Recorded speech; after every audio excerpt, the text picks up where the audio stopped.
My next guest made huge waves just recently with his shadow Fed play. In fact, I'm going to bring in now DoubleLine Capital's Deputy Chief Investment Officer, Jeffrey Sherman. Hey, Jeffrey, great seeing you. Hey, walk us through the reasoning and how you are buying or protecting yourself in case there is a shadow Fed.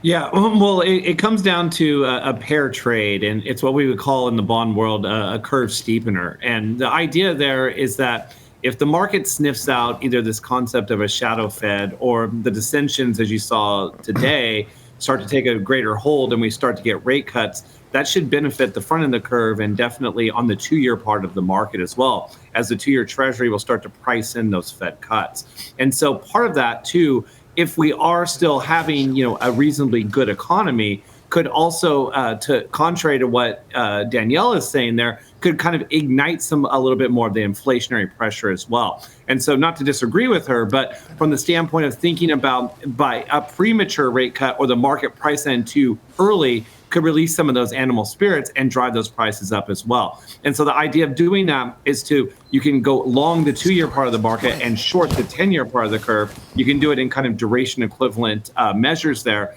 to neutralize those effects. But ultimately, that's the type of trade we're talking about. And again, if you have this idea of just having some semblance of inflation as well, the trade could also benefit as you would get a steepening yield curve as well. So it's not just for this idea of playing for a shadow Fed. Okay, I got you. So, and again, we're going to put it, we have it here on the screen, sort of long to 2 year, short to 10-year, thereabout. That's more or less the gist for right now. Yeah, and you have to do it in you have to equilibrate the duration. See, for every bit that you're short the 10-year, you have to be long about 4 units of the two-year part of the curve, or 4.5 units or so. Okay. So you have to measure that out so you don't just get whipsawed by those duration measures. But that's ultimately what the trade is. I want to talk to you about growth. The IMF released their updated forecast. And it's interesting. The title is Global Economy, Tenuous Resilience Amid Persistent Uncertainty. What I thought was interesting, with the advanced economies, the U.S. holding up okay. Only Spain looks better. How do you feel about the U.S. economy, our growth? Is it okay right now where we are?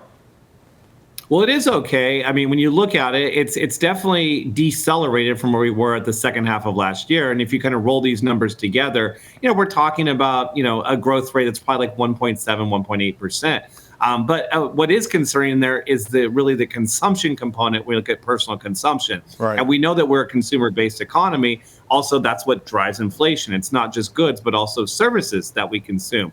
So we'll have to continue to watch that part of it to see if there is some softening. I think the personal consumption number was something like 1.3 or 1.4% in this report, and you marry that with the 0.5% from the first part of the year, that says that we're growing on a kind of an annualized base of less than 1% in consumption. So it's no doubt that the tariffs and the trade wars have really kind of impacted the psyche of the consumer, and we have to see with some of these deals on the table now whether that leads to kind of this resurgence in consumption, or we just continue to go on this kind of more tepid path as people are concerned about elevated prices. So having said that, 1.4 this morning. Where are you then with respect to inflation and the Fed? I mean, should the Fed be cutting now? I think the last time you and I spoke, or some of the work I've been reading, you were looking for the Fed at the end of the year, maybe even next year, the cut?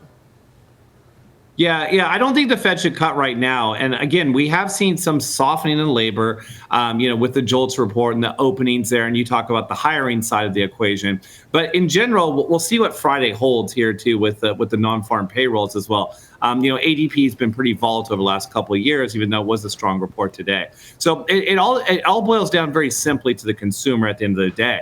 And we still think inflation has seen the low print of the year. And we think there is some more pressure, with you look at the components, we expect, the PCE component tomorrow on the core side to be north of 2.7, which is definitely outside of the comfort zone of the Fed. But as long as you have this kind of resilience within labor, they really don't have to really try to cut rates very quickly.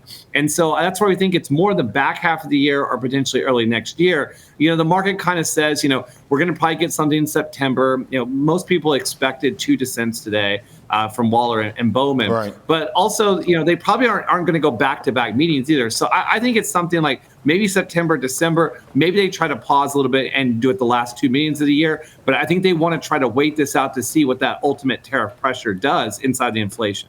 All right, great stuff. Jeffrey, always appreciate you, man. Thank you very much. Yeah, thanks, Charles. Thanks for having me.